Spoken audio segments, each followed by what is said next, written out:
Shalom saudara, kita berjumpa kembali dalam renungan harian perdana di bulan Januari 2022 ini. Dan kali ini bersama saya Guru Injil Filemon. Nah saudara, pada bulan Januari ini setiap hari Senin saya akan membawakan mini seri yang saya beri judul Memperbaharui Hidup. Dalam bahasa Inggrisnya Renewing Your Life. Dan kita akan membahas 5 topik, yaitu yang pertama tentang lensa, bagaimana kita melihat dunia kita. Dan minggu depan kita akan membahas tentang purpose atau tujuan. Dan hari ini saya akan membahas tentang bagaimana kita melihat dunia kita. Dan saya beri judul lens atau lensa. Sebelumnya mari kita berdoa sejenak, mohon pimpinan dari Allah kita. Tuhan, terima kasih karena Engkau adalah Allah yang terus menuntun kami dengan kebenaran firman-Mu. Dan inilah kami sedang menyaksikan renungan ini.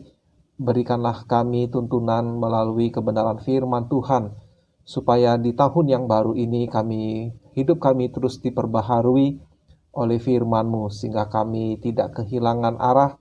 Kami malah semakin mendapati hidup kami sesuai dengan rencana Tuhan, sesuai dengan keinginan Tuhan, kehendak Tuhan bagi kami.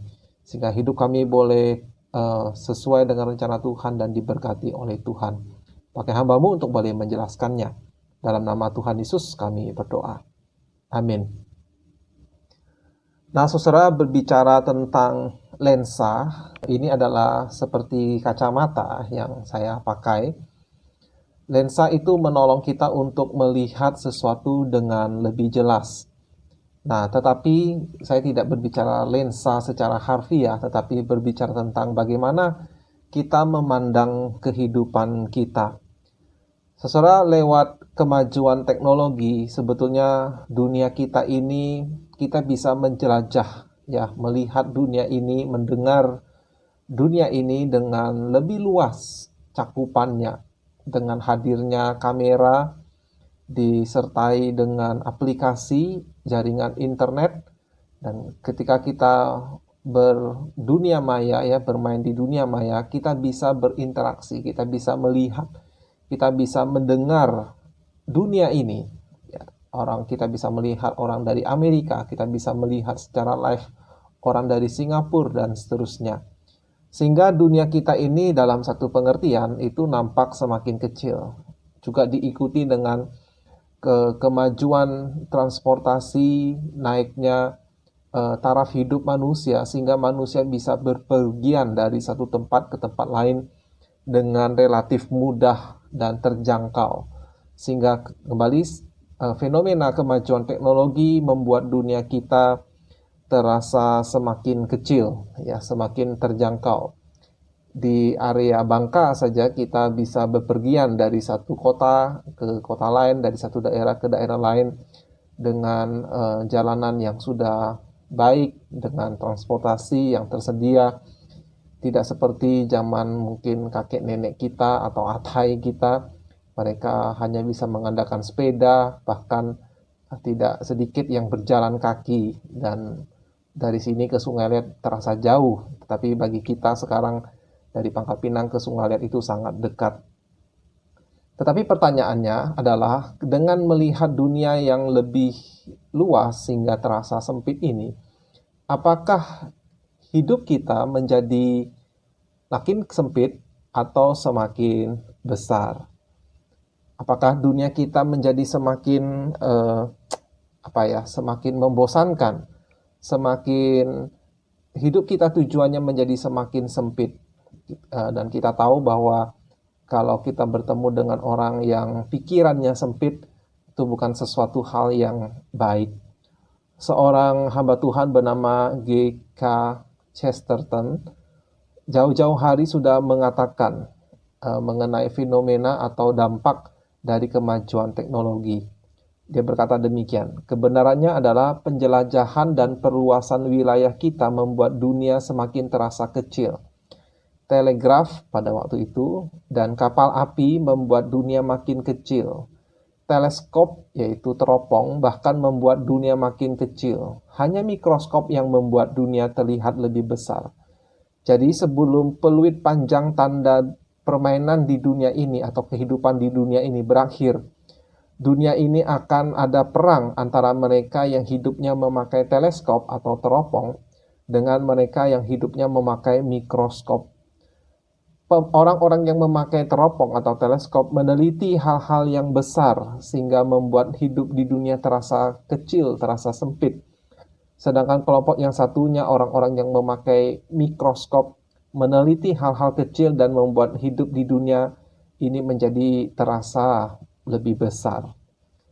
Nah, perkataan beliau ini bukan berarti dia anti terhadap teknologi, saudara, melainkan bagaimana kita menyaksikan dunia kita, ya, bagaimana kita memandang dunia ini.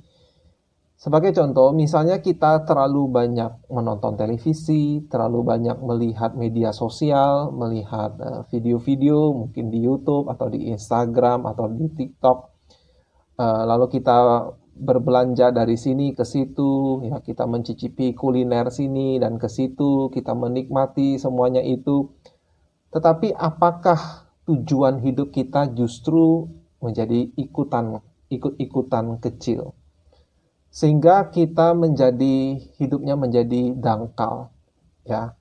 Kita menyibukkan diri kita dengan melihat ke sana kemari, mondar-mandir ke sana kemari, tetapi kemudian kita menjadi kehilangan arah, maksud saya, tujuan hidup. Sehingga kita menjadi orang-orang yang menjadi tidak bisa berkonsentrasi, tidak bisa konsentrasinya panjang, fokusnya tidak bisa lama. Sebab kita sudah terbiasa berpindah. Ya, misalnya kalau kita terbiasa menonton televisi, kita mudah untuk pindah channel. Saya tidak berkata itu sesuatu yang buruk, tentu saja kalau kita menyaksikan acara yang tidak menarik atau tidak berguna, ya sah-sah saja kita mengganti-ganti channel. Tapi yang saya maksudkan adalah dampaknya terhadap kehidupan kita secara keseluruhan.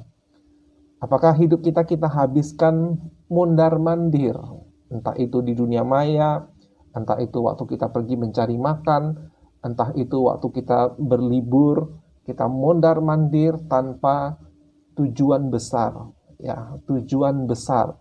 Apa yang sebenarnya hendak kita capai di dalam dunia ini. Sehingga tidak bisa kita hidup hanya dengan teropong saja. Dengan mikroskop, memberi ruang bagi kita untuk meneliti sesuatu yang mungkin kita lewati begitu saja, yang kita terima begitu saja selama ini, memberi kita waktu dan fokus untuk menghargai, mendalami, untuk memahami, mencintai, bahkan mengobarkan kembali cinta kepada sesuatu yang selama ini kita anggap sepele. Saya berikan sebuah ilustrasi, ya saudara. Kalau kita melihat sesuatu, misalnya setetes air dengan mikroskop, kita akan melihat ternyata di dalam setetes air itu ada banyak sekali kehidupan, yang mulai dari yang termasuk dalam golongan binatang sampai yang masuk ke dalam golongan tumbuh-tumbuhan atau bakteri dan sebagainya macamnya, ya, makhluk-makhluk bersel satu atau yang lebih.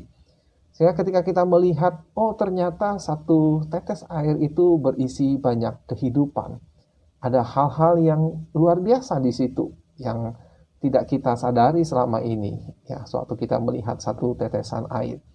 Sehingga kita menjadi lebih aware, kita lebih sadar, kita lebih menghargai kehidupan ini.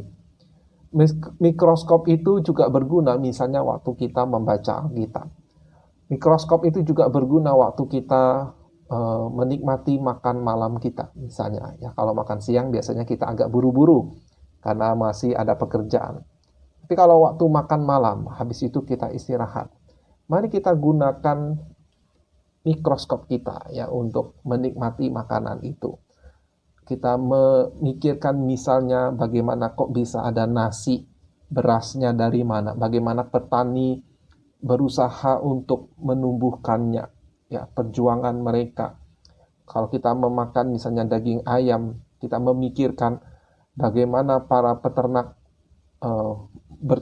berusaha untuk melakukan. Kita memikirkan bagaimana Tuhan menyediakan nutrisi lewat makanan-makanan yang kita makan.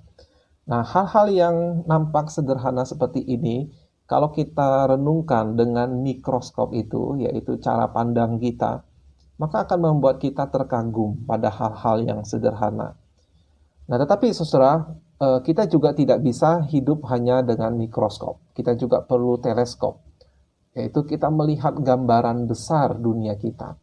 Kita melihat apakah kita sedang mengerjakan sesuatu, bukan banyak hal. Maksud saya, sesuatu itu sesuatu yang besar, yang menjadi goal hidup kita. Tentu saja sebagai orang Kristen, goal hidup kita adalah menjadi umat yang menikmati Allah, menjadi umat yang memuliakan Allah. Yang kita lakukan baik itu dalam pekerjaan kita, yang kita juga lakukan waktu kita berbakti atau beribadah, atau melayani di gereja bersama umat Tuhan. Juga pada waktu kita berkumpul bersama dengan keluarga kita. Bahkan di dalam waktu-waktu kita sendirian, kita memuliakan Allah. Itulah tujuan besar Tuhan menciptakan kita. Nah, sehingga saudara-saudara dengan perspektif teleskop, lensa yang menolong kita melihat sekeliling kita, dunia yang besar ini, sehingga lebih mudah kita akses, lebih mudah kita perhatikan, lebih mudah kita dekati. Itu memberi kita akses kepada kemuliaan Tuhan, karya Tuhan yang tersebar di seluruh dunia ini. Tetapi juga kita perlu punya cara berpikir mikroskop, yaitu memperhatikan hal-hal yang sederhana, menggalinya dengan lebih dalam, sehingga kita menemukan ternyata hal-hal sederhana itu adalah juga keajaiban Tuhan, adalah hal-hal yang luar biasa yang Tuhan ciptakan, yang Tuhan desain, yang Tuhan karuniakan di sekitar kita. Nah, sehingga saudara dengan kedua lensa ini, teleskop maupun mikroskop, di tahun 2022 ini kita akan memenuhi hidup kita dengan keajaiban-keajaiban Tuhan, dengan anugerah-anugerah Tuhan, yang sebenarnya di tahun-tahun yang sudah lewat, sudah Tuhan berikan kepada kita, tetapi mungkin kita kurang memberi perhatian, kita kurang memberikan rasa syukur, dan pada akhirnya kita menerima semuanya itu tanpa ada rasa syukur, tanpa ada keinginan untuk berbagi, tanpa kepedulian kepada Tuhan yang memberikan semuanya itu. Akhir kata, saudara, dari renungan ini, Mazmur 46 ayat 10 berkata demikian, ya, Mazmur 46 ayat 10. Diamlah dan ketahuilah bahwa akulah Allah.